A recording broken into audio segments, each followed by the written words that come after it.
Okay. What is going on? LBHT crew B.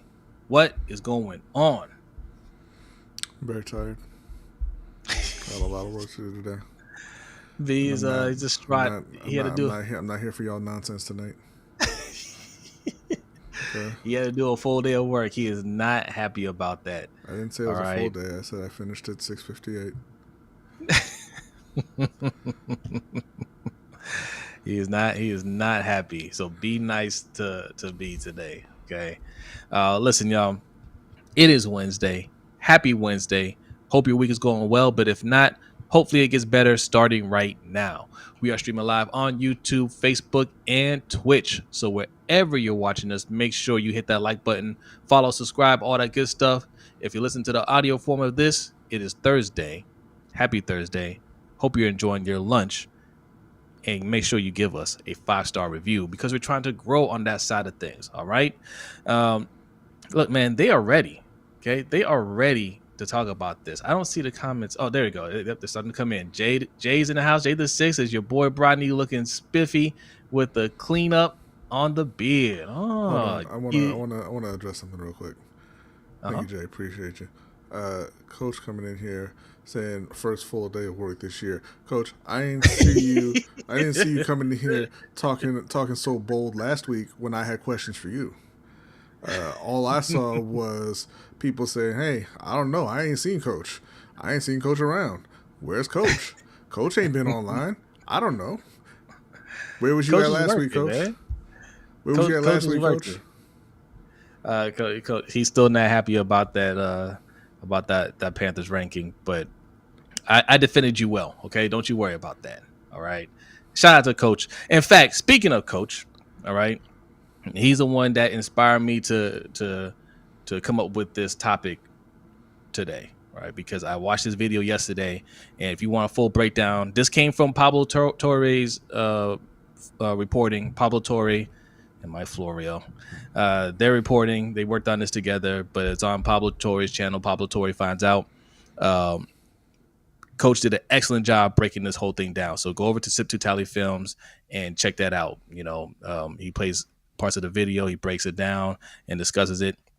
We're going to just kind of give an overall general summary of what's going on with that today. All right. But this is something that needs to be repeated and talked about over and over. So if you're a content creator out there, man, like this story is the story that you need to be talking about because you're not going to hear much about it on mainstream media. But this is huge. This is a bigger story than the steroid scandal, Mm-hmm. right? When they made a big deal about players using steroids. That's nothing to me. This is something. This is actually illegal activity. Okay. So we're going to be discussing that. That's going to take up most of the show, as you guys see in the title. Did the NFL collude against Lamar Jackson and others? Yes, 100%, 100%. And Pablo Torre has the documents out there. We're going to talk about that.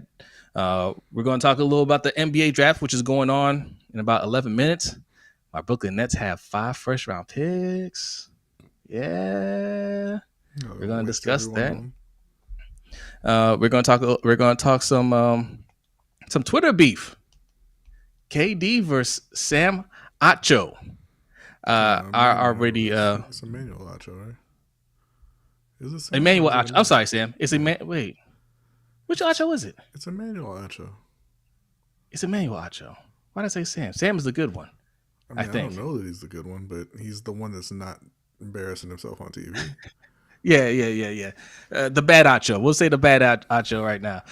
Is it? Which one is it? Is it Emmanuel? Yeah. Okay, Emmanuel Acho. My bad, Sam. But he is your brother.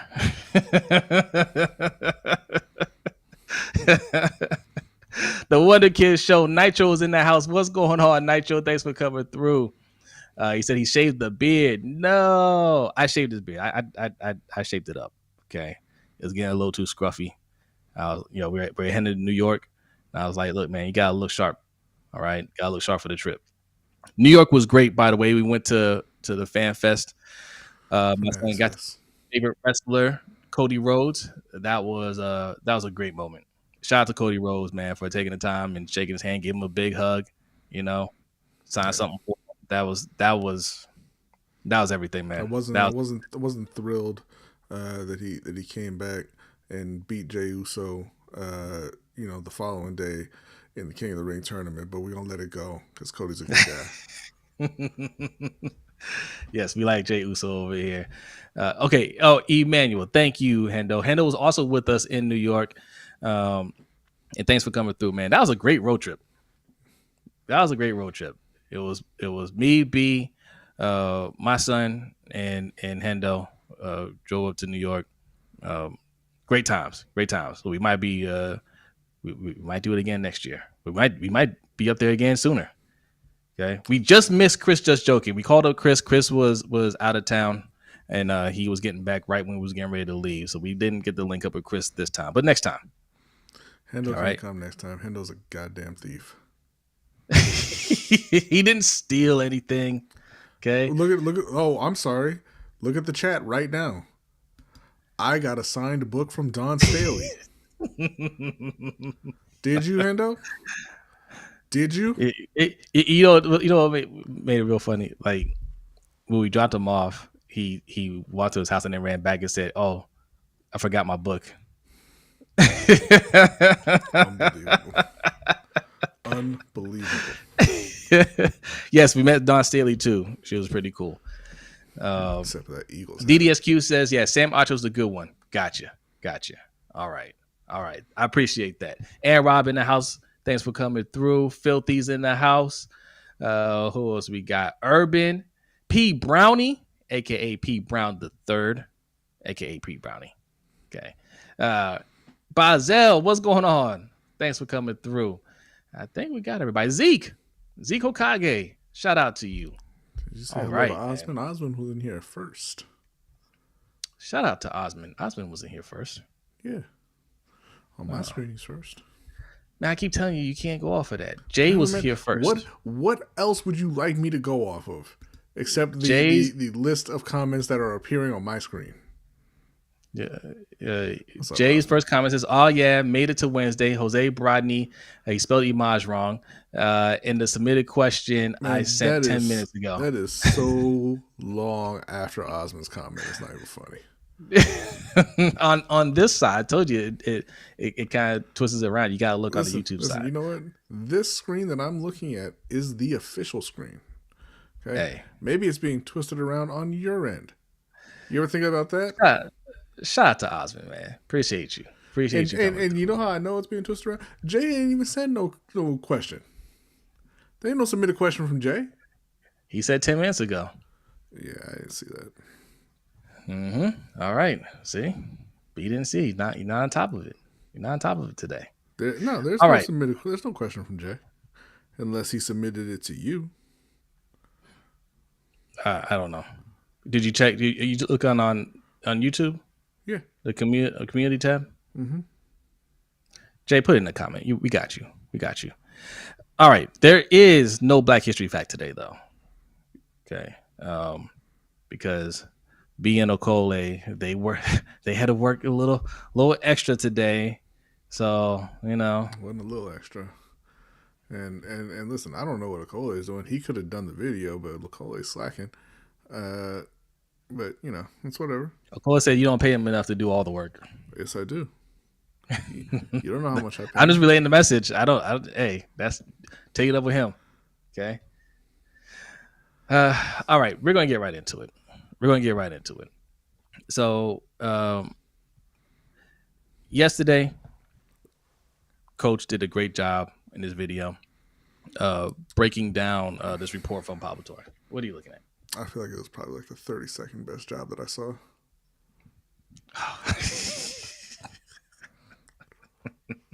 That's still pretty good. Out of the entire YouTube sphere, I think that's up there, Coach.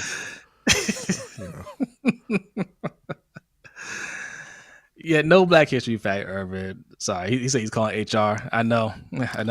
Guess what? That's me.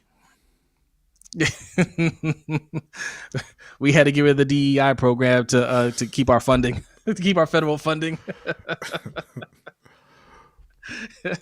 So, all right, look, Paulo Torre, who is one of the last great reporters we have out there, like true reporters, who does true actual journalism. You don't get too many people that do that. So much so that he might have caused a little tension between him and his friend Dominique Foxworth. That's somebody that he looked to get quotes from, and he said it was it was a little annoying, but Dominique kind of shut him down. But he said, "Hey, look, I had to be thorough." Dominique was part of the NFLPA. He was running for that position, didn't get it. But he didn't really want to talk about the inner workings of the NFLPA because the NFLPA is extremely dirty. Okay. Mm-hmm. Now, the title is, our title and a lot of titles you're going to see out there talk about the NFL, how they colluded against Lamar Jackson. It wasn't just Lamar Jackson, Kyler Murray, and Russell Wilson in particular. But not just them. Like every quarterback coming up. Every quarterback except Kirk Cousins. Yeah. But all these young quarterbacks are coming up that are franchise quarterbacks that are expected to get these huge deals. That's what they're colluding against. And there's evidence of that, right? But the NFLPA did some of the most shady things in concert with the NFL to suppress the evidence, suppress this whole case. And I should say also work with mainstream media, because this, like I said, this doesn't get talked about at all, right? It kind of just gets swept under the rug. But we got to go all the way back to 2022. Is that when that was the offseason Lamar was negotiating his contract, right? Or no, is it no? That's when. Sorry, Deshaun. That's when Deshaun Watson got his fully guaranteed contract. 2022, yes. 2022 is when Deshaun Watson got his fully guaranteed contract, right? And then that's when you all saw the quote from Steve Bisciotti saying, "Hey, we don't like that. Makes it harder for us to negotiate contracts moving forward." But he said something in there that we knew from then collusion was going to happen. He said, that doesn't mean we have to play the game. Okay. Just something to that effect.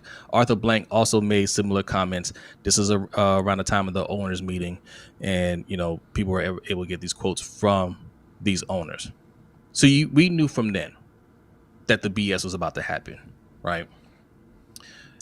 Fast forward to 2023 offseason, and Lamar Jackson is trying to get that fully guaranteed contract that we all know he should have gotten, right? We all know he should have gotten it. We knew the team wasn't going to give it to him. We knew it would be some sort of holdout, some sort of, the team messing with them. There might be a little collusion going on. And we saw it play out. They gave him the non-exclusive tag, right? It was a non-exclusive tag. He was able to negotiate with other teams. And just so happened that no team was interested, B. Mm-hmm. It just so happened no other team, even though there were teams that desperately needed quarterbacks, right? You have a young quarterback that already won MVP, and teams are just like, no, we're good over here. We're good. Yeah, it's crazy because, he was 25, 26. He's won MVP already. And since then it's shown that he could possibly be one of the greatest to ever play that position. And guys like that just don't come available in the NFL. They're not. They don't hit free agency. They're not available for trade typically. And I don't know. I mean, when they saw, maybe they just thought it was too good to be true, and they had to line up one by one and say, "No, thank you. I would not like to speak to Lamar Jackson, despite the fact that I do not have a quarterback." Right. I'm rolling with Desmond Ridder. Who's the quarterback in Atlanta now, by the way? Is it Desmond Ridder? It's not Desmond Ridder. It's not Desmond Ridder. Who was the quarterback for Washington at the time? Ooh, I don't even remember. Was it yeah, I don't remember. I think they went through like 2 or 3. Yeah.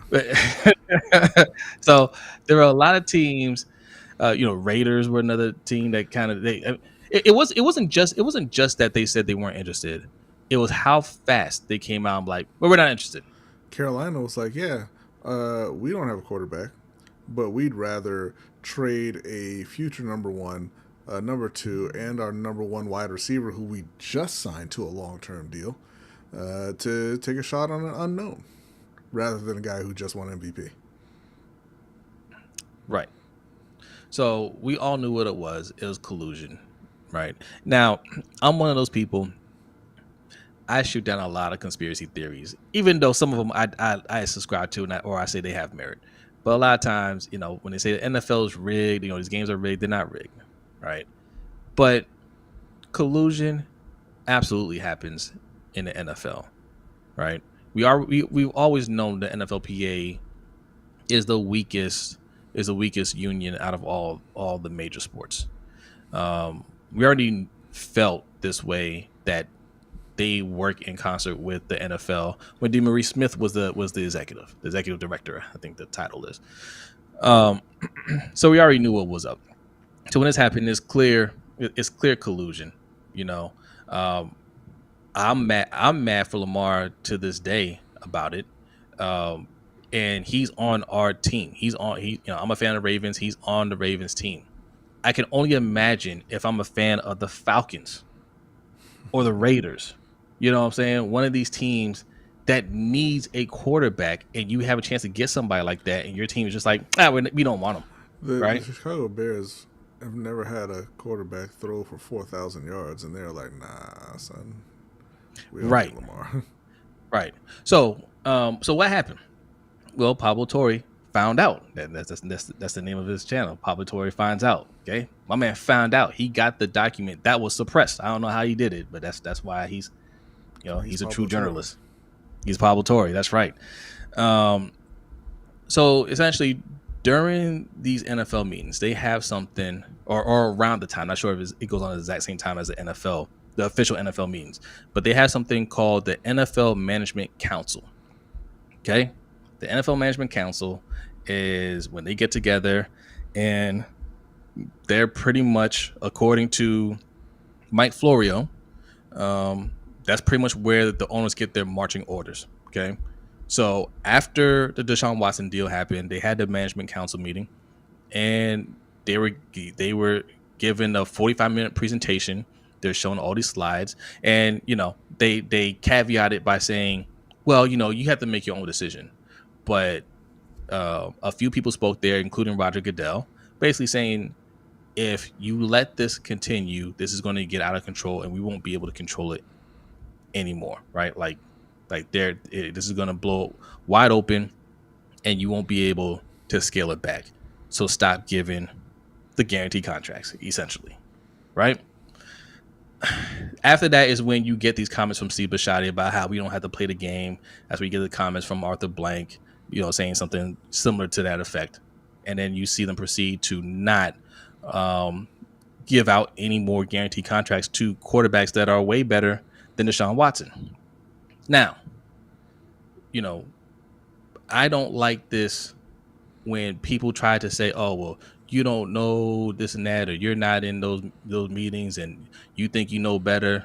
No, it's not that I don't think I think I know better. I'm just not an idiot, right? I'm not stupid, and they try to play us for stupid. Obviously, if you're having an extra meeting, the Management Council, why do you even have that meeting? Why do you have that meeting and you're having presentations on that? Why do you have that? That within itself, as far as I'm concerned, is collusion. If you're having that meeting saying, hey, this could be a problem, you have a team with Super Bowl hopes. It has a young 25-year-old MVP quarterback that you're trying to negotiate with. You're bold enough to not even give him an exclusive franchise tag. You're just going to give him a non-exclusive franchise tag. That alone tells me that there's collusion going on. And then the fact that nobody made him an offer. Mm-hmm. The only way that happens, is if there's an agreement. The only way you go into this meeting and they say, hey, you cannot give out any more fully guaranteed contracts no matter what. The only way teams are going to agree to do this is if there's an understanding, I'm not going to go after your player when he becomes available. Mm-hmm. Because it Right. wasn't even just that there were no offers that was striking. It was the immediacy of it. The moment that we all found out that Lamar Jackson could talk to other teams, like 5 or 6 teams just lined up to say, "Yeah, we're not interested." Well, like nobody even asked you. You didn't talk to Lamar's agent because you weren't allowed to, right? So you don't know what he's asking for. Right. You haven't contacted him. You haven't gauged his interest in coming to your team. You didn't see what it would take. You're not even exploring that as a possibility, right? But like no interest there, none, no interest in Lamar Jackson.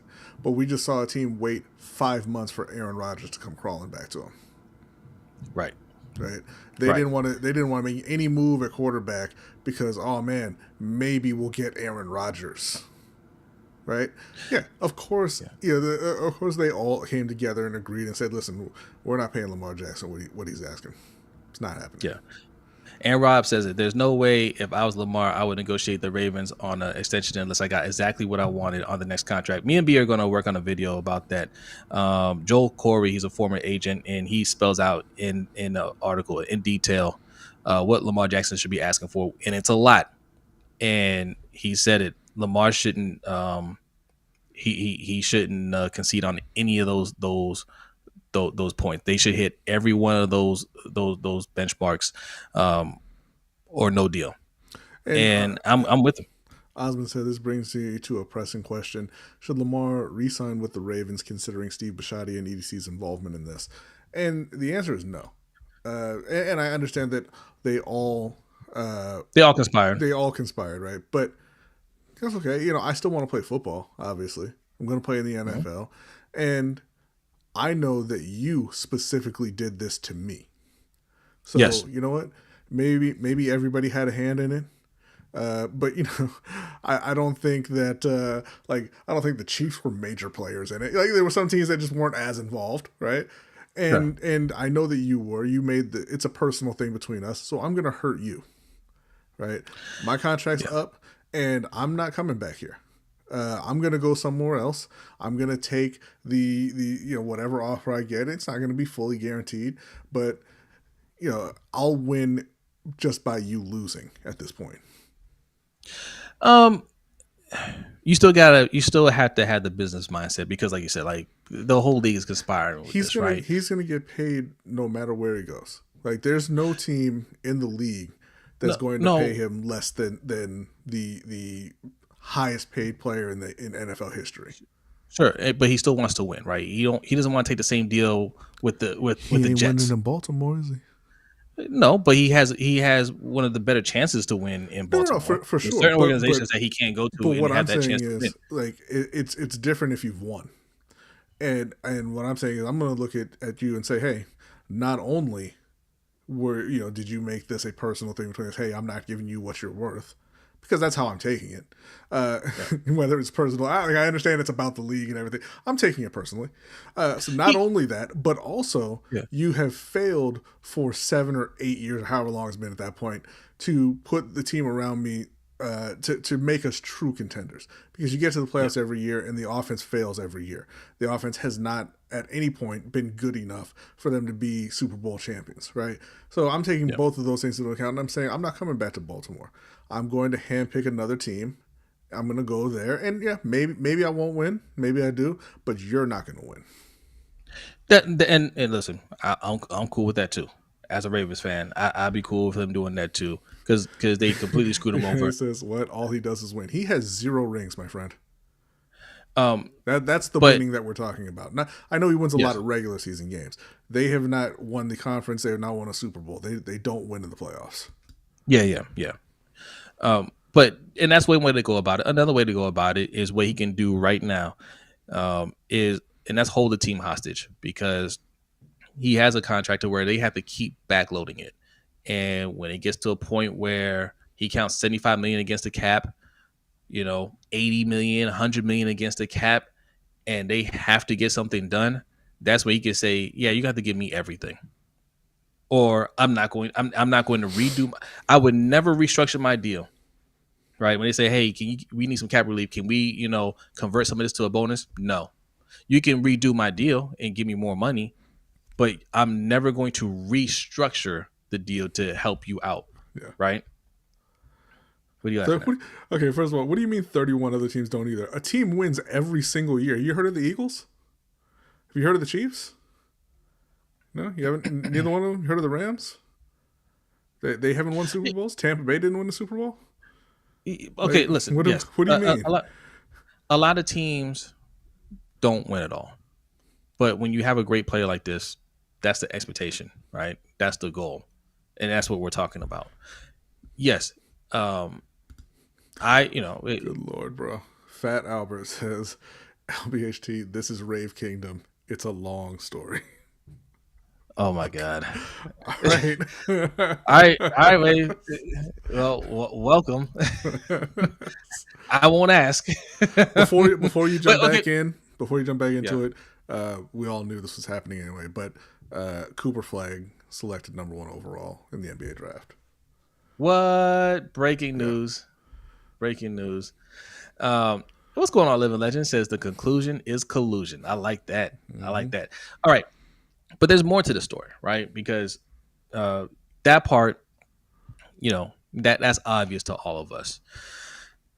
They made it even more obvious during this time, right? And further on down the line when they're working with the likes of Kyler Murray's contract, right? Because the Cardinals Why you owner. call the likes of?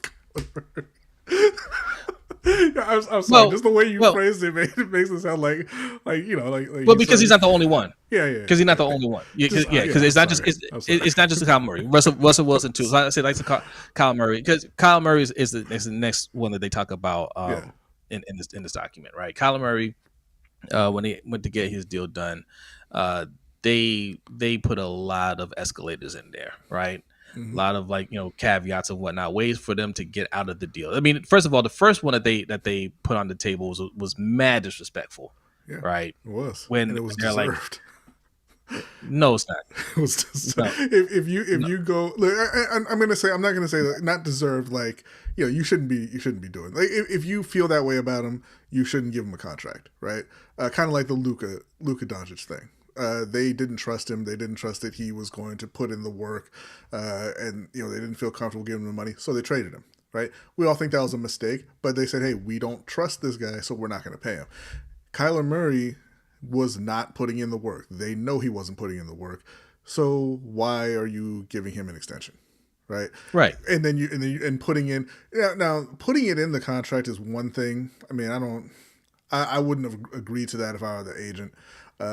But the worst part about that is putting it out there that you put it in his contract and publicly embarrassing him. Yeah, it shouldn't have been in the contract. And Kyle stood his ground. He took it out. But that right there, I'd be like, man, just go ahead and trade me if you're gonna disrespect me like that, because you don't do that for GMs. You don't say, hey, you got to show me that you've watched X amount of tape. You gotta show me that you actually put in the work. You don't even say, "Hey, you're an alcoholic. You can't have this job." Right? Hey, Kyle should say something like that. I tell you what, I will sign that. I want in my contract too that this is all contingent that that our GM takes breathalyzer tests every week. Yeah, or just gets fired. Yeah, no, he got arrested for DUI a couple times. I mean, eventually, obviously, they did get rid of him. But I'm just saying, I just want to make sure. I just want to make sure that I just want to make sure the our executive is sober. That's all. I just want to make sure he's sober. Okay, it's a new one, but still, I just want to make sure he's clean because the last one wasn't clean, and you kept an employee for a long time. I don't quite trust you either. So let's just make sure that let's do an alcohol and drug test in the front office. And as long as they're passing every week, we can keep this contract going. The minute they fail a drug test, we're gonna void this contract. Right? We don't put those stipulations in there, but the player gotta be 100% on everything all the time. But that was the first level of disrespect. But then when they finally got the deal done, they still put a lot of different escalators in the contract. And this owner was dumb enough to text us in the message with the Chargers owner. The Chargers owner congratulating them on the deal, and basically, they said, "Yeah, this is going to help me out when I go to sign what's their quarterback? Justin No wins. Justin Herbert.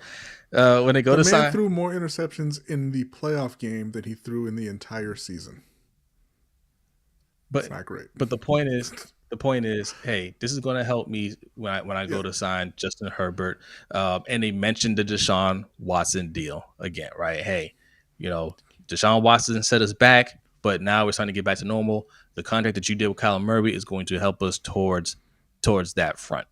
Okay, clear sign of collusion, right? And collusion only takes two parties, two teams. Yeah. According to what it says, I thought it had to be like the whole league. No, it only needs two teams conspiring to be considered collusion. So they got them dead to rights right there. And then there was more correspondence between Denver and some other execs for the Russell Wilson contract. Now, if you see what Coach is putting in the chat, some other people, they mentioned J.C. Tretter. Who's J.C. Tretter? J.C. Tretter used to be the president of the NFLPA. Okay, and former lineman for the Browns. Former old lineman for the Browns. Now, when Deshaun Watson got signed, he got cut. And once he got cut, he was no longer eligible to be the president. You got to be an active player to be president of the NFLPA. But also at the same time, DeMaurice Smith was stepping down from the position. They needed a new executive director for the NFLPA. Typically, these positions don't come up open often. His predecessor was Gene Upshaw, right, until he passed away. And it's a big deal. They hold elections for this position. This was done in secret without anybody knowing. Okay, they had a council to vet the next NFL, the next executive director, and that vetting process was led by J.C. Tretter. Okay, so this guy Lloyd, I wrote his name down. Lloyd. While you're looking that up, just some breaking news: the Steelers selected Dylan Harper out of Rutgers with the number 2 overall pick. Dylan Harper. Okay, all right, here we go. Lloyd Howell.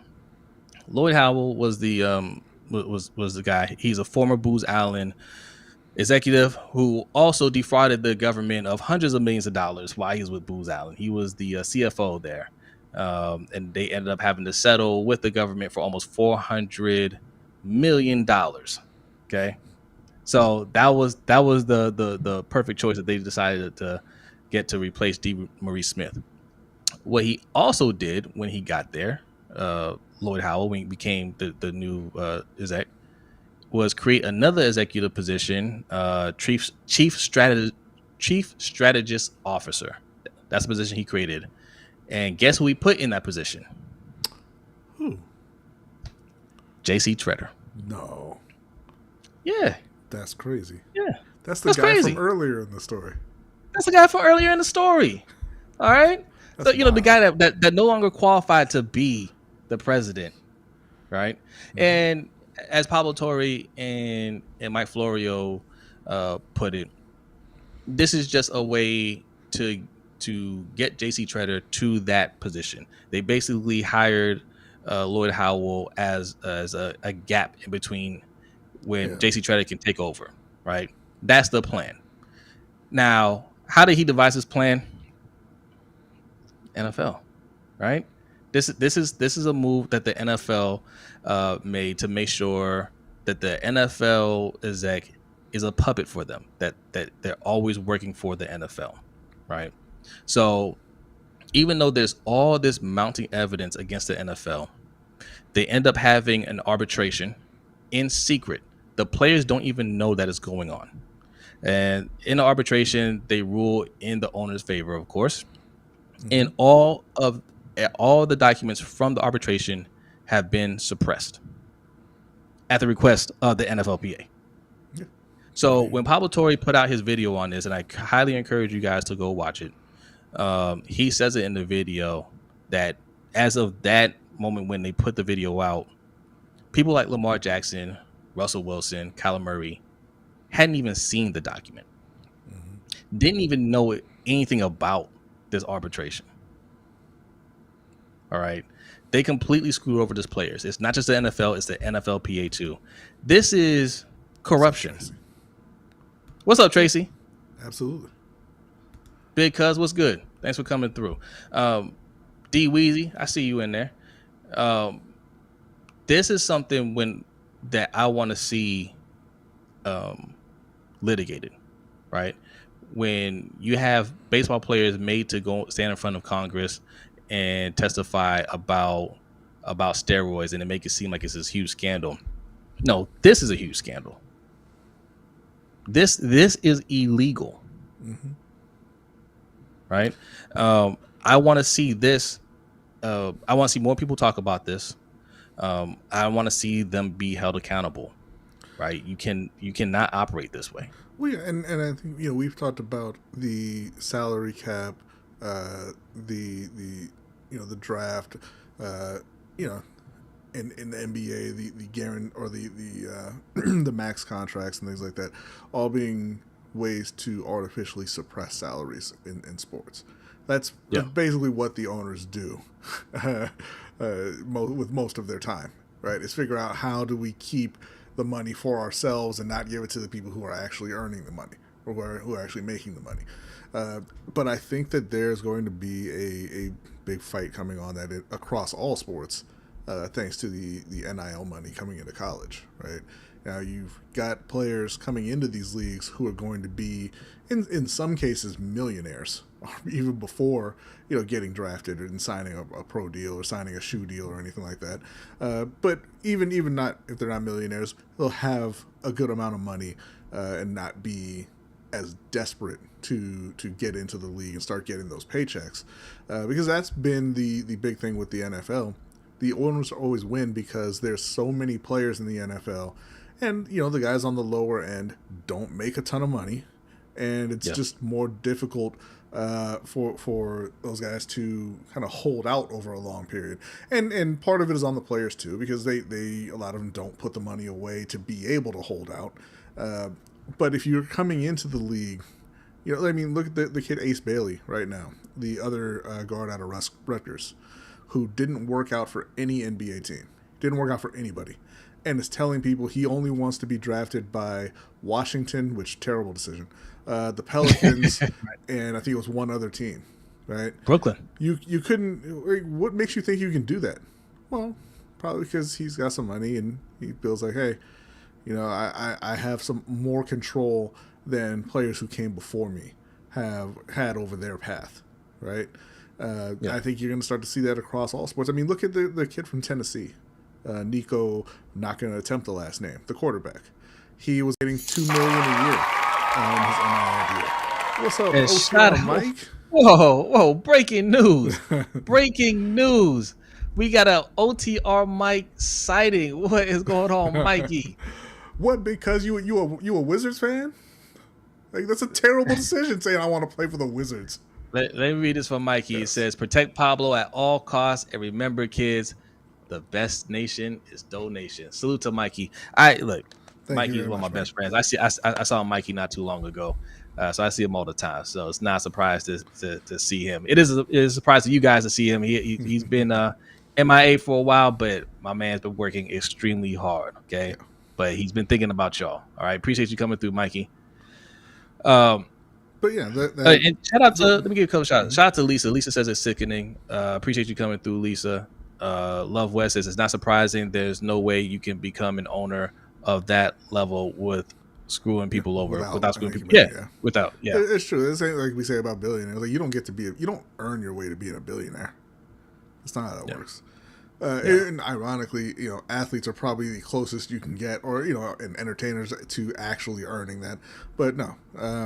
That's what I was saying. Like, the players are going to have more power over their own careers starting in college. Really right when they get out of high school, and won't be, subject to being railroaded as much as athletes have been in the past. You know, now, hey, like I said, that quarterback out of Tennessee, he was getting a $2 million per year deal with Tennessee, an NIL deal, Yeah. and played last season. You know, they were pretty good. You know, he had a good season, and he said, "I want four." And you know, they're like, "Well, you know, you can't really do that." And guess what? He upped and left. He's the quarterback for UCLA now.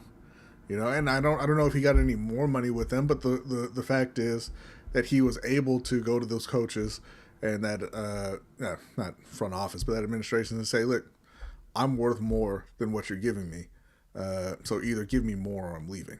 That's not something Yeah. that you used to be able to do as an athlete, especially in college, right? In college, it was you do what the coach says, or they can essentially end your career.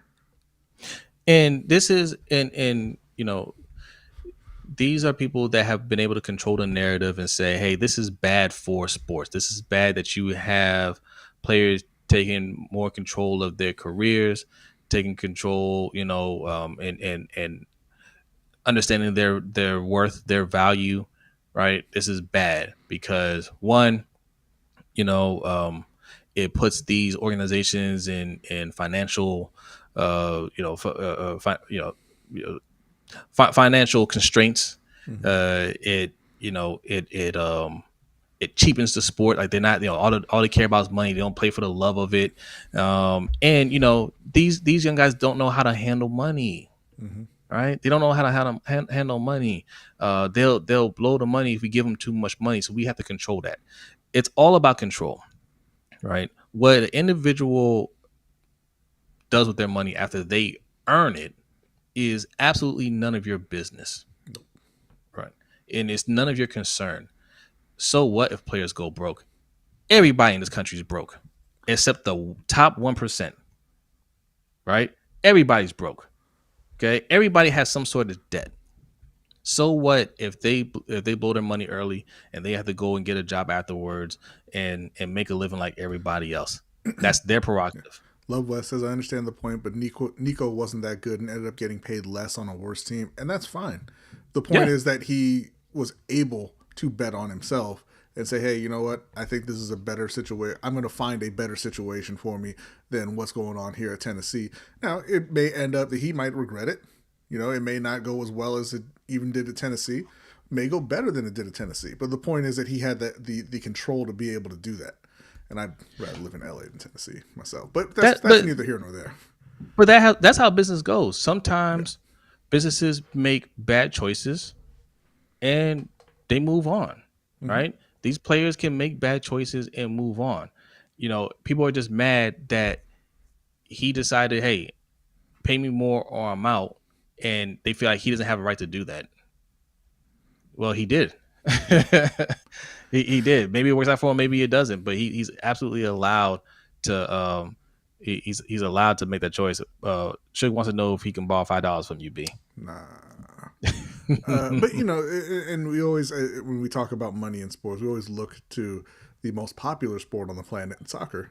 The way it's played overseas, like because there's no, I mean, they have financial rules, but there's no cap on what those players can make, right? Yep. There's no, I mean, there's no real guidelines on when you can even go pro. Like they recruit kids from a very early age, you know, and bring them into their academies and try to groom them to be a part of their top level teams. Those guys make insane amounts of money, and the league rolls on, right? Yep. Those teams aren't, you know, the teams that make good decisions are doing just fine. The teams Yep. that don't make great decisions, well, then they suffer the consequence of the decisions that they made. Yeah. That's what What's it's up, supposed to Jared? be, right? Yeah. Pay the bill. Salute. Thanks for coming through. Ferris says Arkansas is suing his brother for breach of contract. Who? I don't know. I'm just saying. But your other points you made earlier, I want to address this too. It says also to note that the arbitrator ruled in favor of the NFL because he wants to keep his job because each party can fire them at any moment. Facts. That's the other thing too, because these arbitrators, they're not they're not impartial. Mm-hmm. Okay, they're gonna rule in the favor of the person that's actually lining their pockets. Now, yes, you could say, hey, you're right. Technically, either side can fire him. Say we don't want this arbitrator. But in this case, where the NFL and the NFLPA pretty much work together, there's only one side to this, right? Yeah. So anytime a player has a grievance that can really affect the NFL, um, the arbitrator is not going to rule in his favor because the player doesn't pay the arbitrator. The NFLPA pays the arbitrator, right? And Mike Florio has said that this particular case could have cost the NFL billions of dollars, and it should have. So it was only going to go one way, and we've seen examples when an arbitrator, it wasn't. I'm sorry, it wasn't an arbitrator. It was an investigator, I believe. Didn't go in line with what the NFL wanted, and that was when they were investigating Ezekiel Elliott, the whole issue with his girlfriend. Right? The investigator said, "Look, all the evidence, all the evidence shows that he didn't do this," and they're like, "You're fired." Yeah. You're fired because we want to suspend him, and you're making us look bad. You need to be in line with what we're saying. So, yeah, man, this is a cartel, right? And just like NCAA is a cartel, like they want to control every aspect of this, and they're not going to give you a fair hearing. But the players is going to take players banding together and filing actual lawsuits. Filing actual lawsuits. Get some lawyers that aren't a part of this. Of this group of 32 teams. You got to do something outside of this organization. You got to go and find lawyers that will say, hey, we'll take this on and we're going to file class action lawsuits because you have enough evidence here. To push forward. This is not a fair process. I know this is something that they collectively bargain to do. You're supposed to go through the arbitration process, but when it's concealed and you don't even know what's going on, that's not a fair process. It's not a legal process. Well, yeah, and the NFLPA is not a union that's going to fight for its members. I mean, DeMaurice Smith, he was facing a challenge from Sean Gilbert, a former defensive lineman. He was going for DeMaurice Smith's position, and the players would be meeting and kind of voting as groups, and there were stories that they were locking players in their meeting rooms until they voted for D. Smith. Like, it's never been a for the players union. Yeah. Oh, what? Okay, well, number 3, VJ Edgecombe went to the Philadelphia 76ers, but then the Charlotte Hornets making the bold move at number 4 to take Con Knipple out of Duke. 2 Duke players in the top 4. Couldn't win a title, though. That's interesting. So we're, pick 5? Yeah. 4 more picks till we get to Brooklyn. Will Ace Bailey fall to them? Will the Nets move up? I feel like Ace Bailey's going 6 to Washington, but we'll see. I see what Charlotte's doing because Utah's on the clock. They know Conca Nipple wasn't falling past Utah. Is it the whitest dude in the draft with the whitest name we've ever heard? Yeah. They were getting ready to sprint up to the podium. But just to wrap this up real quick. So basically, they're Pablo Torre, and Mike Florio. You guys know how we feel about Mike Florio. We've done the whole videos on Mike Florio. I'm not a fan of him, but on this, both of them worked together and they did an excellent job uncovering this. There's a document out there. Pablo Torre posted. Actually, if you go to Coach's channel, in fact, go to his Patreon, patreon.com/sip2tally. Right, he posted on there. You can see the whole document. It's like 61 pages, right? And it details everything. Pablo Torre did a over an hour video explaining this whole situation. You need to watch it, share it, watch Coach's video, share it. Watch our video, share it. If you're a content creator, you need to be discussing this as well. This is a very serious topic. When you hear about these other so-called scandals and whatnot, that doesn't touch what's going on here. This is high-level corruption, and it needs to be exposed. You're not going to hear about this on ESPN, and if you do, it'll be on a ticker or it'll be a quick blurb. But you're not going to get Stephen A. Smith discussing this. It definitely not. He's not going to be honest about it, right? That's why we think Stephen A. Smith is a clown. He speaks passionate about gibberish, about things that are nonsensical, that don't have anything to do with anything, and he expects to be taken seriously, but he won't cover something like this. He's a joke. All right. Handle just did his video, so there you go. Rogue Pod, go subscribe to the Rogue Pod. Check out his video. We got a super chat from Canada. Pay the Bill says SGA double MVP. How about that, eh? Well, I mean, he stole Shout out to the SGA, one. man. He stole the one from Jokic, and he only won the other one because Halliburton got hurt very early in that game. Because Halliburton was he was on fire to start that game. He had 9 points in 7 minutes. He was. That, you know what, we can transition over to that real quick. Yes, that game could have gone a whole lot different if Halliburton had stayed healthy. And it's so weird because Halliburton had on and off games all throughout the series, but that looks like that was about to be an on game. Yeah, he was about to drop 50 on y'all. That looked like that was about to be an on game, man. Man, yeah. But you still couldn't put him away. They didn't then. Not really. You know? Yeah. Hey, all that matters is you get more points, than the other team at the end in Game 7, right? And they did it. So congrats to the Thunder, their first title. It would have been the Pacers' first title too. Yeah, screw the Thunder. The Thunder, I expect to be there next year, right? Not necessarily finals, but like they'll be there. They've been one of the top teams the last couple of years. I expect them to be there. The Pacers, I don't know. You know what I mean? Like, yeah, the Thunder are going to be a good team. I don't think that they're going to be, this isn't the beginning of a dynasty or anything. They're a good team. They'll be around. But the Pacers, certainly not next year with Halliburton. He's going to be missing a good chunk of the season, if not the whole season.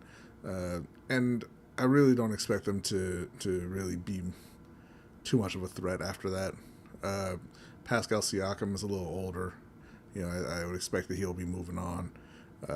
They have some good role players, but Miles Turner, another one, he's over 10 years in. They have some decent role players, but no stars, right? And Tyrese Halliburton isn't consistent enough, I think, to have them competing year in and year out. Now, I mean, obviously you can, make additions, make changes and things like that. But as they're currently constructed, I don't think that they'll be too much of a threat. Yeah, no, I agree. Pay the Bill says, you know what they say, best ability is, never mind. Thank you, Pay the Bill. Thank you. Appreciate that. Appreciate our guy OTR Mike with the $30 donation earlier, man. It was good to see you in the chat, man. Folks miss you around here, man. Folks miss you. Look, Mikey's that type of dude. You when you least suspect it, he'll just pop up. Okay. So, and look, if you want to be awesome like Pay the Bills, like OTR Mike, man, there's 2 ways to do it, or 3 ways to do it. You can go in the super chat like Pay the Bills did. You can hit up our Cash App at $LBHTShow. You can hit up that link that you see in the chat box that take you to our Streamlabs page. All those ways you would get a highlighted comment. If you go to the super chat or the Streamlabs, you get Microphone Man dancing on the screen for you. And of course, we read your comment on air. All right. Also, go to our Patreon, patreon.com/LBHTShow. We're going to be discussing all this stuff and more. We're going to be discussing some UFC.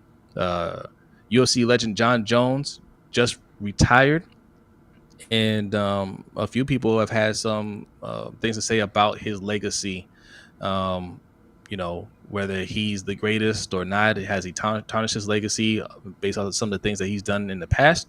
And we're going to discuss that and a whole lot more. So patreon.com/LBHTShow is how you can do that. Also go to our website, LBHTShow.com. Sign up for the newsletter, get some merch. I know you guys are saying, Jose, we don't believe you. There ain't no newsletter. But hold that excitement. People saying we don't believe there's a newsletter. Look, I'm gonna stop talking. All right, I'm gonna stop talking. Just keep an eye out in your emails. That's all I'm gonna say. All right, LBHTShow.com. The newsletter is free. Just sign up. What is it, B? The Utah Jazz selected Ace Bailey, one pick ahead of the Washington Wizards. Wow. Yeah. Okay, so no Ace Bailey for the Brooklyn Nets. Well, we shall see. A lot of times in the NBA, teams pick players for other teams because they got trades in the works. So, we'll see if all these guys end up staying where they're at. But just to, tally it up here, that's 2 Duke players in the top 5 who did not win a championship, and 2 Rutgers players in the top 5 who did not even make the tournament. So college basketball's in a great place. There's another Duke player coming in the lottery as well in Malawach. So that'll be 3 lottery players for Duke, a team that didn't win the tournament. Actually, I think this is good for college. Here's why. You got these guys that are highly talented, right? And usually those guys are one and dones, But one and done teams aren't going to win you championships anymore. Like, you got to have teams that stay together. Well, if you want that championship bad enough, you're going to pay for it. You're going to pay for guys to stay in college, right?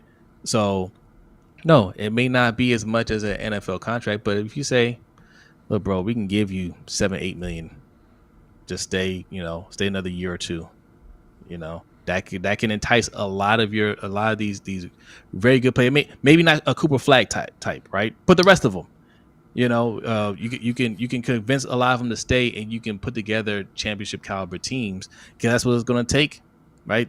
Like, players are too good now. You can't just have one guy just go for 1 year and think you're gonna win. Like, there's no Carmelo out there, Carmelo Anthony that's gonna go do that for your team. Big Cuss is very upset in the chat about Ace Bailey not falling to Washington. Listen, don't be upset that you didn't get a guy who couldn't take his team to the tournament. All right, like that's an extremely low bar. You know who else couldn't carry his team to the tournament?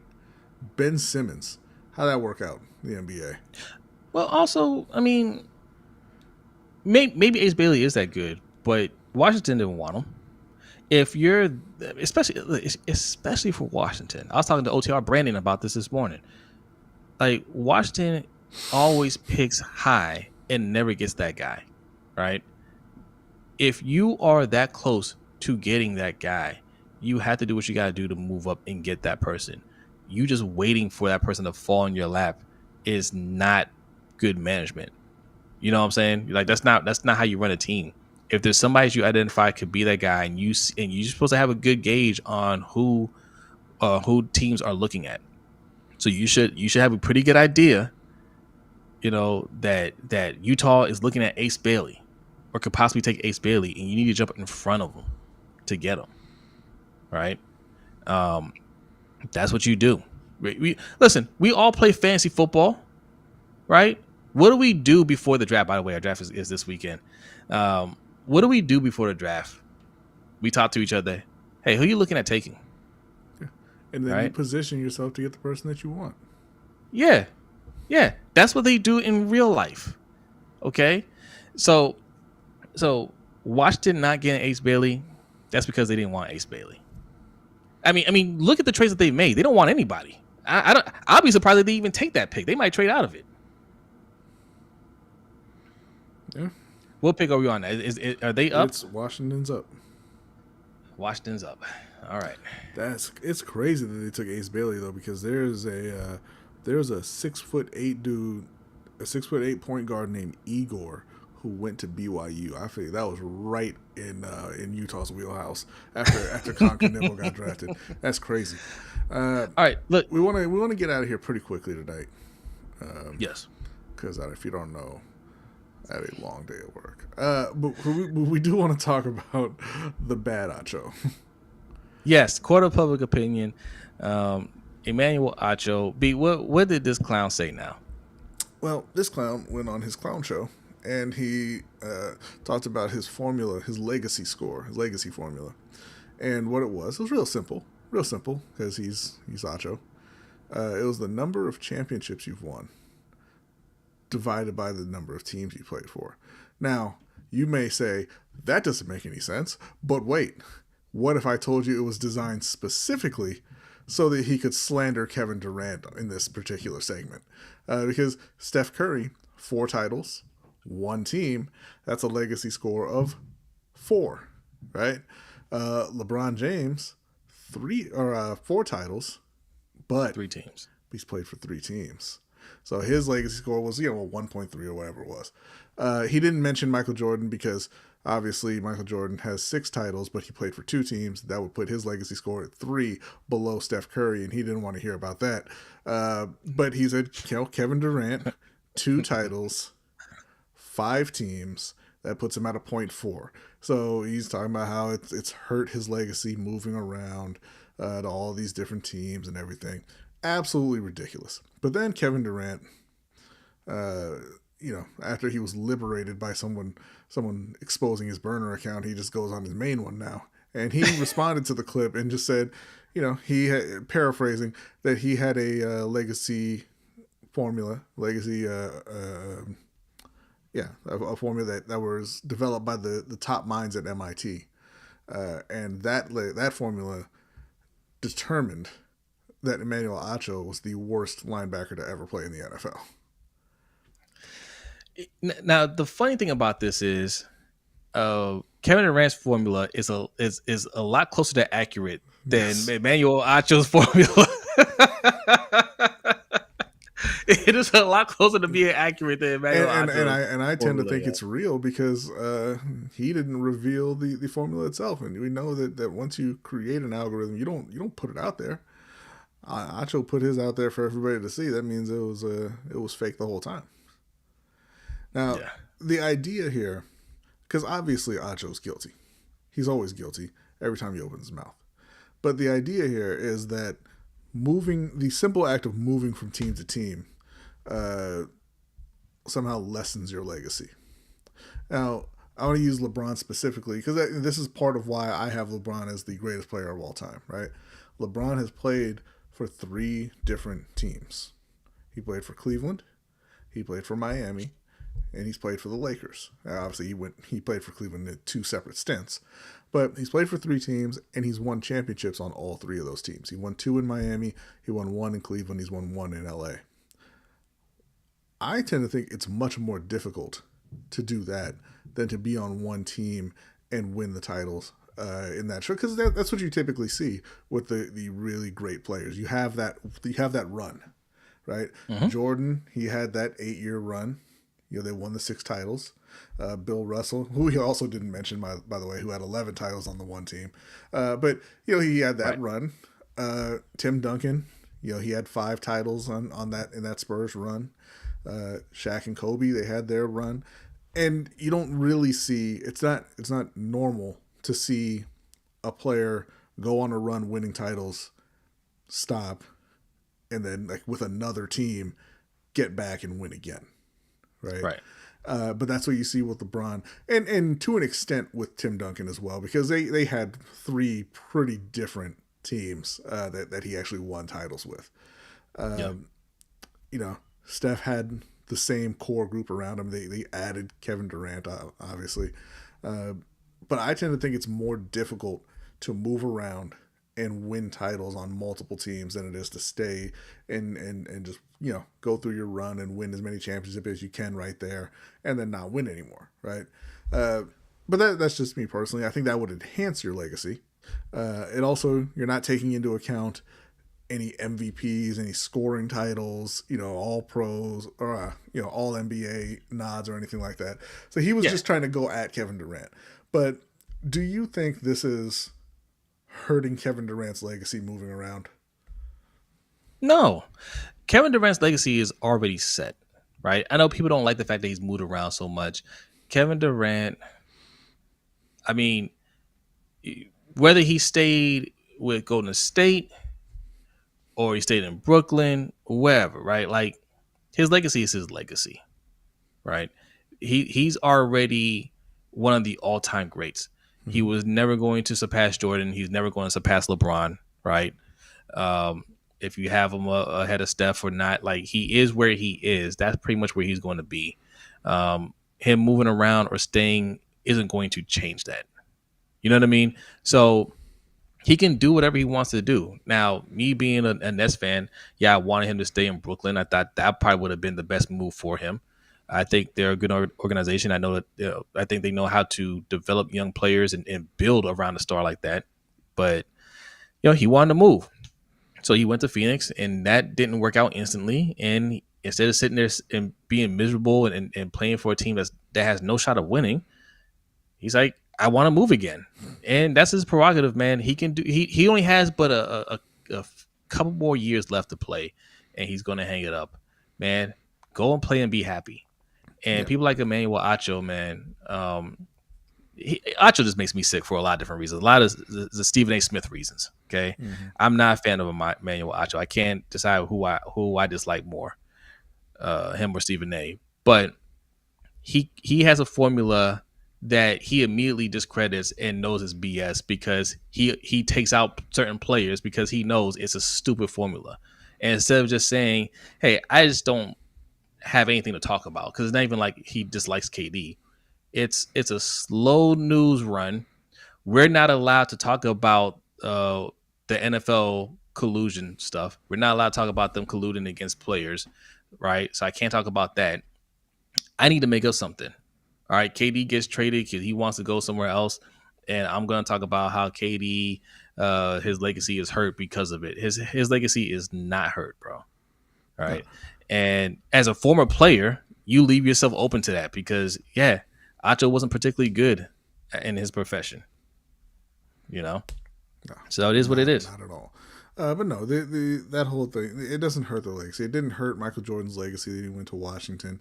It didn't hurt Ewing and Olajuwon that they played for the Raptors and the Magic. Even if you look at Westbrook, it doesn't hurt Westbrook that he moved around to so many different teams. Look, Yeah. they have a legacy because of what they did in their prime where they were, right? Kevin Durant doesn't. You said you can put him above or below Steph. He's above Steph. He's a better player than Steph. Steph I agree, but some people would rings. argue. No. Yeah. But I was saying Steph has more rings, and that's great because Steph went to an organization that did a. I mean, part of it was luck, but they did a great job of putting that team together, keeping that team together, and keeping continually rebuilding to keep them contending. But when LeBron broke their spirit, they ran to Kevin Durant. They didn't run anywhere else. They said, KD, we need you. And KD went to Golden State, and that was his team. He was the best player on that team, and he got them 2 more rings, right? Yeah. So, no, I mean, it doesn't matter what happens after that. Most players, the overwhelming majority of players, the number of rings they get is going to be determined by their circumstances. Where you happen to get drafted, if and when you get traded, things like that. Because most players don't take control of their career. They don't, and a lot of them don't have the opportunity to take control of their career. That's one of the things that people hate about LeBron, right? He was in Cleveland, looked around and said, "Man, I just dragged Daniel Gibson to the finals, and it doesn't seem like any more help is coming. I'm leaving," right? And people don't like that. People don't like players determining their own destiny. But that is the way that it should be, right? If you're in a situation where you think, hey, we can't get it done here, you should move. Because fans aren't going to make that argument for you later. They're just going to say you never won. You know, they laugh at Chuck for not winning a title, right? Yeah. And that wasn't all Chuck's fault, but you're going to get laughed at regardless, Yeah. So I don't know. We know Acho's just trying to take shots at Kevin Durant, but I think it's a ridiculous a ridiculous thing to say that, hey, a player moving around, hey, what you do in 2029 at the end of your career diminishes what you did in 2016 at the height of your career. Yeah, it's ridiculous, and like I said, that's just them saying, "Hey, we don't have anything to discuss. This is the only thing that we have to discuss," and we can't just say, "Hey, that's a good move for both parties." Because I think it's a good move for both parties. I think it's a good move for Phoenix to to get a little bit younger. It's good for Houston that has a competitive team already to get a still good player, and maybe they can make a push next year, and and KD is happy with that. That's not as attention grabbing as Acho saying, "Hey, this move hurts KD's legacy." That's going to get you to click on it. That's going to get you to talk about it, and that's all these people do. And okay, on one hand, I understand it because you're going to click on it. You are going to talk about it. We're talking about it, and for the fun of it, fine. But I don't like it when these people who pretend to be journalists, right? And Acho's no journalist, but Stephen A pretends to be a journalist. He ain't a journalist either. He's just an entertainer. Pablo Torre is a real journalist, right? He goes out there and does the work. Mike Florio, even though I don't like him, does more journalism, a lot more journalism than these guys do. Yeah. Right. All right. So that's I mean, that was a pretty open and shut thing. I mean, Acho's a clown. We want to get out of here. Probably we're going to stay until the Nets make the pick. They're on the clock right now. So while we're waiting for that, we're going to do the one of five picks. One of five picks. Submitted questions. First up, this is from Michael Holt. It says, "What do you think about the increasing number of fights that seem to be occurring in the WNBA lately? I think there are not an increasing number of fights in the WNBA. I think there are an increasing number of eyes on the WNBA. They have always thrown hands in that league." Facts. And even if it increased, what's the problem? Yeah, that's what basketball fans claim to want. Yeah, you want that more physical style. That hey, we're not friends. This really matters to us. Hey, I hate you, kind of thing, and that's what you're getting. Listen, we told y'all when we started really covering WNBA, these women are competitive as hell. This might be the most competitive league in pro sports because it's not enough teams. They need to expand more. They just expanded. Yeah. I think they're going to expand again. They need more teams because there are really good players that don't make teams just because there's just enough spots. I mean, and who's the new team? Who's the expansion team? Valkyrie. They're not even the worst team in the league. No, they're not. All right, like that's how I'm this is the most competitive. Bringing in Toronto next season as well. So yeah, they're definitely expanding. And like I said, it's not more fights. It's just more people watching and more people noticing. Yeah, I got no problem with it. Next, this is from AKA Young Wild. It says, "I know you guys feel like Rashad Bateman kind of shortchanged himself with his last two extensions. Absolutely. Is there a player you can think of who has had a comparative level of production or even skill level to Bate and has a contract comparable to what you guys think Bateman is most or more deserving of?" So here's the thing with that. It's, Bateman hasn't had a ton of production. So the idea was more just play out the deal, produce more, and get a better deal. But the player that immediately comes to mind is Christian Kirk. Christian Kirk had injury problems through his first 3 years. Wasn't overly productive. Fourth year, he went over 900 yards, had 5 touchdowns, which is, sort of similar to the kind of year that Bateman had last year, where he had, I believe, 800 yards and 9 touchdowns, something like that. And Christian Kirk hit free agency and got $18 million a year from the Jaguars. And this was when the top receivers were in the low 20s still. So he got a near top of market deal despite being Christian Kirk, just because he went and hit free agency and let teams bid. What was Rashad Bateman's contract?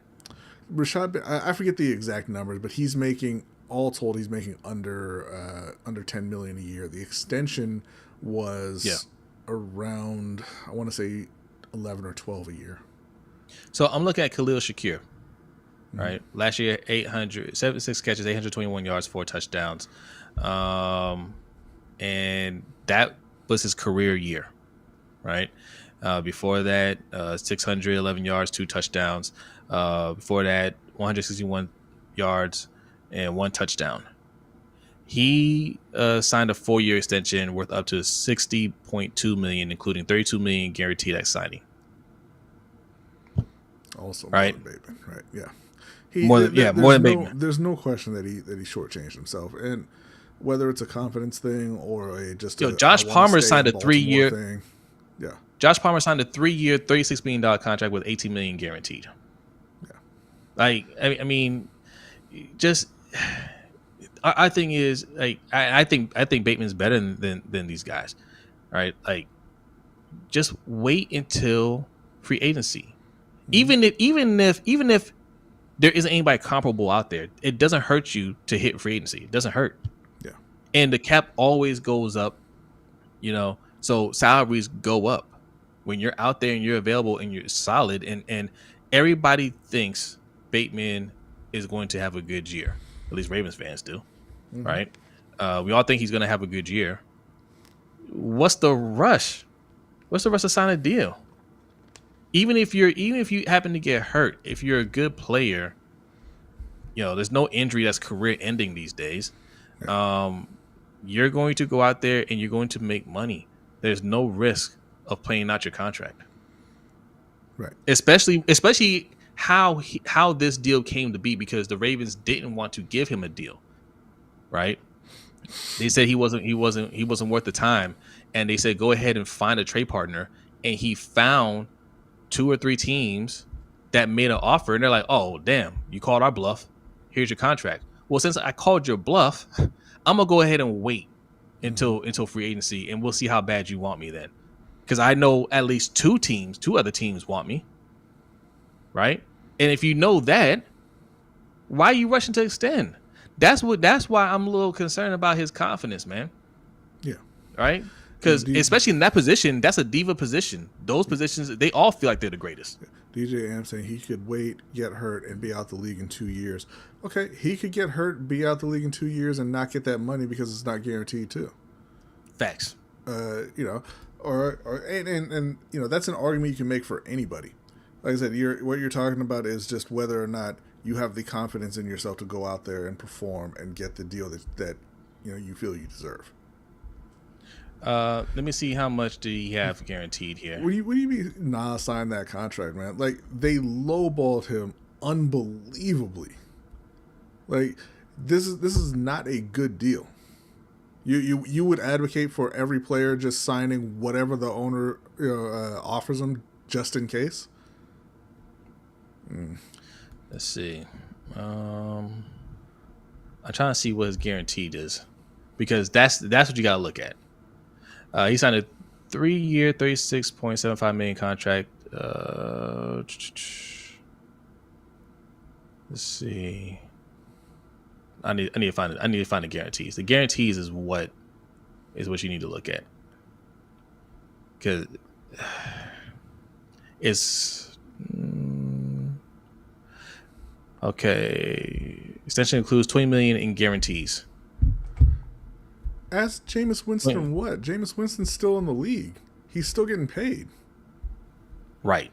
Ask Deontay Johnson what? Deontay Johnson is not getting paid because Deontay Johnson sabotaged Deontay Johnson. He didn't get hurt. So what do you mean ask Deontay Johnson? Yeah, wait, who's a better wide receiver, Deontay Johnson or Rashad Bateman? Who would you say? I would have said before it was Deontay Johnson. I don't know what he's doing, but now obviously it's Rashad Bateman. Right, and he's a little bit younger, and he was going into his last year. Right, timing is everything. Performance, how you're performing. Like, you gotta understand your value.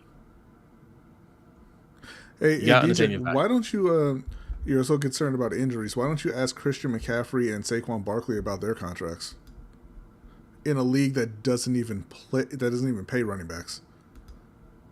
Right. Right. Um. Let's see. I'm trying to see, like, he threw some names out there. I'm trying to see how much they've earned over their career. But Jameis Winston has earned around $76 million in his playing career. and So DJ, you say ask about Jameis Winston. yeah, you're changing the argument because nothing happened to Jameis Winston. Jameis Winston is just not very good. Now, unless what you're saying is Rashad Bateman isn't good. That's then, what I'm you know, asking. Yes, that's what I'm asking you. What do you guys think about Rashad Bateman? Do you think, hey, he should, like, he's just all right, he ain't that great? Because you can't have it both ways, right? If you think Rashad Bateman could be one of the either a very good wide receiver or one of the top wide receivers in the league, that's a very bad contract, right? yeah, if you think he's a good starter in the league, that's a bad contract. Yes. So that's the question I want to ask you guys. How good do you think Rashad Bateman is going to be for this team?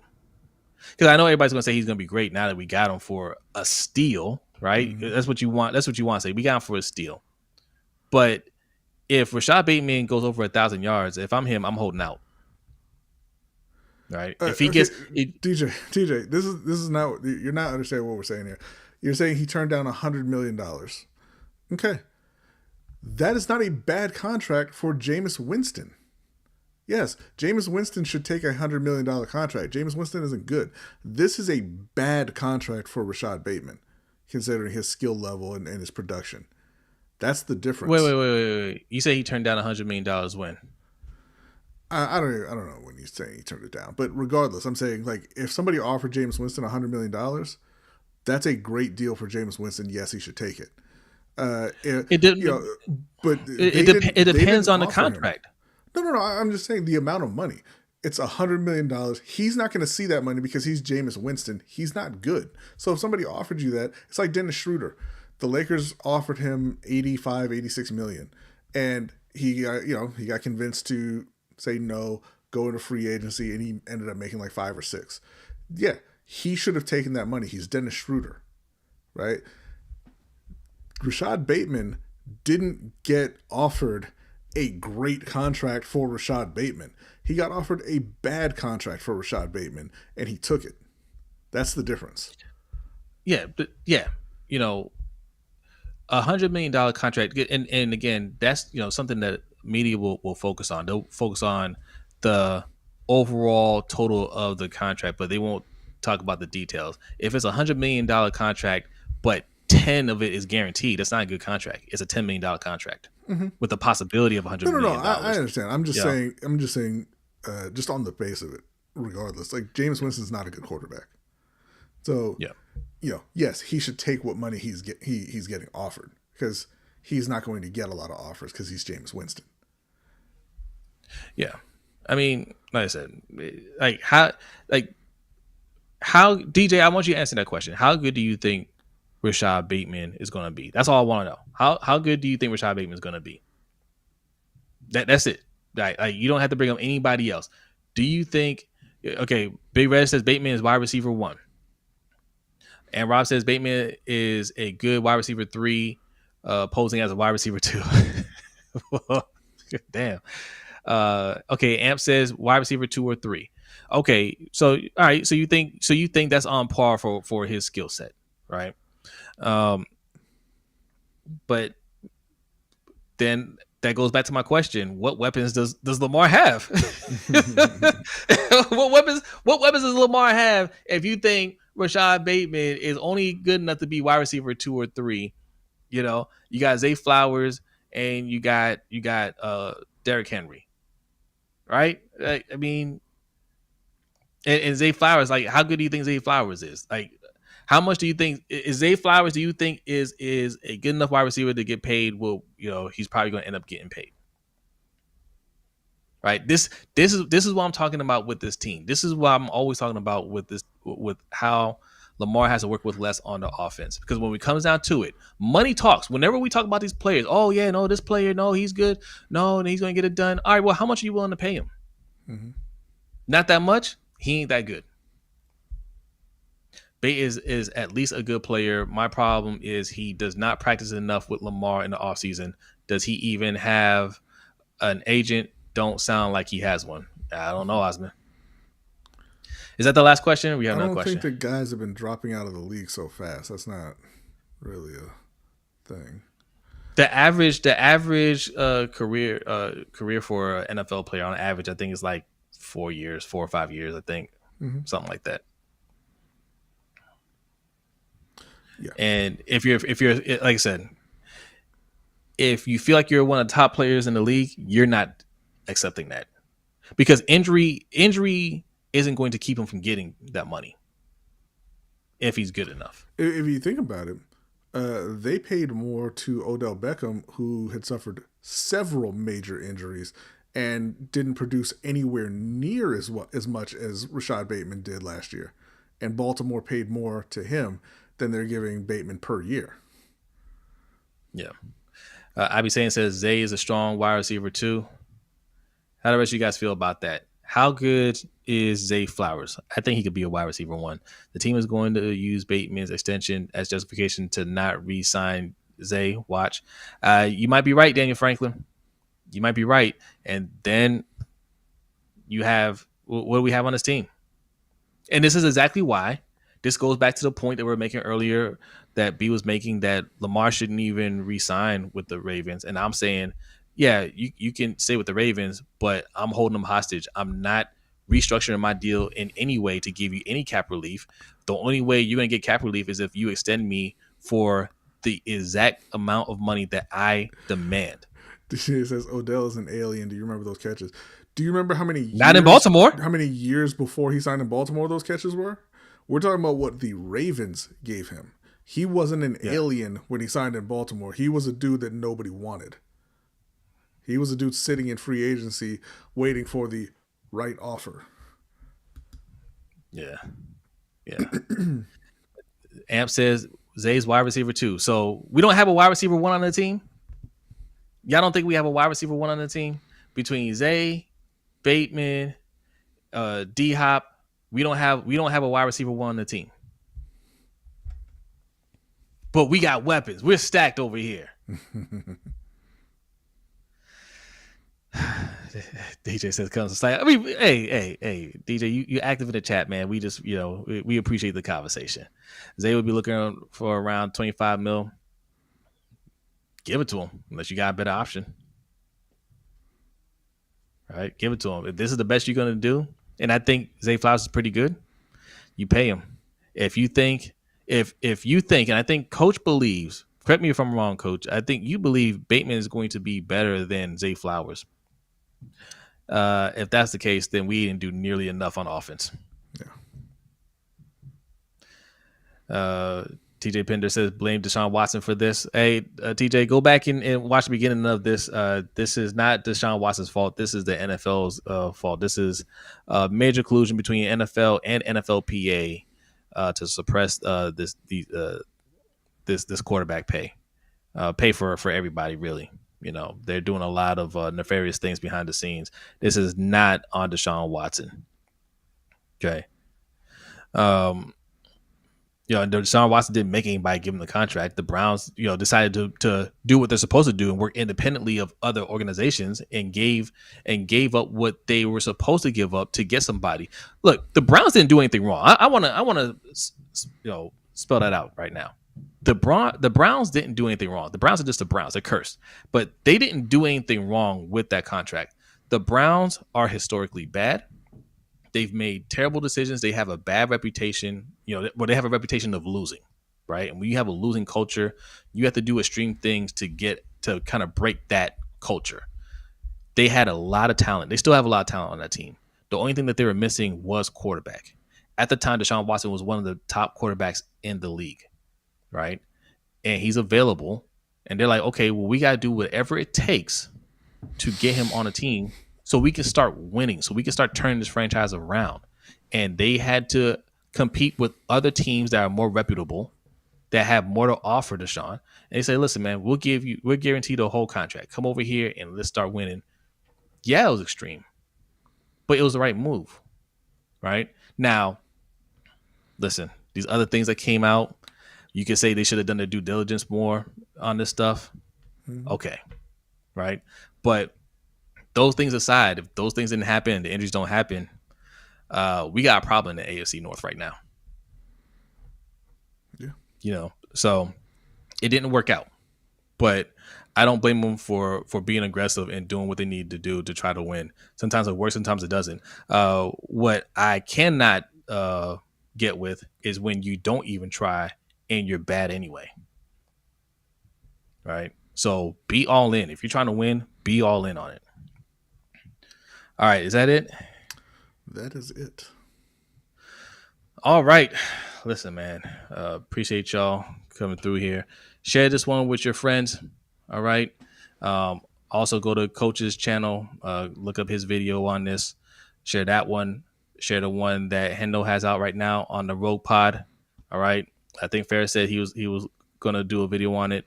This is the story that needs to be talked about. Did Brooklyn make a pick? Yeah, they picked Igor Demon. Oh, the 6'8" point guard from BYU. It's pretty good. Okay. All right. That's one of 5 picks. We got 4 more to go. Let's go. I do also want to point out real quick. We were going to talk about Adrian Peterson and his fight. There's a video out there. You got into a fight with a friend of his at the poker table. Didn't land any punches. And I just want to say that, it's a little harder when you ain't swinging at 4-year-olds, huh, Adrian? But it's time to go. Okay, we'll talk about that on the Overtime Show. All right. Patreon.com/LBHTShow. We'll pick this discussion up. You want to keep talking more about these contracts? Come over to the Overtime Show. It's only $5. If you want to just watch just the one video, it's only $3. But $5 will get you access to the Overtime Show for the entire month. So it's well worth the price of admission. And it gets you access to our Discord channel, which is just a one-time payment. All right. And you're in there for life unless you do something to get kicked out of there. So patreon.com/LBHTShow. I highly encourage you to go over there and check it out. We're going to be over there right now with the Overtime Show. B, are you ready? I am ready. He is ready. Igor is the next Ben Simmons. You get out of here, Just Allo. Get out of here. You stop it. All right, y'all. Have a great night. We will see you next time. Peace.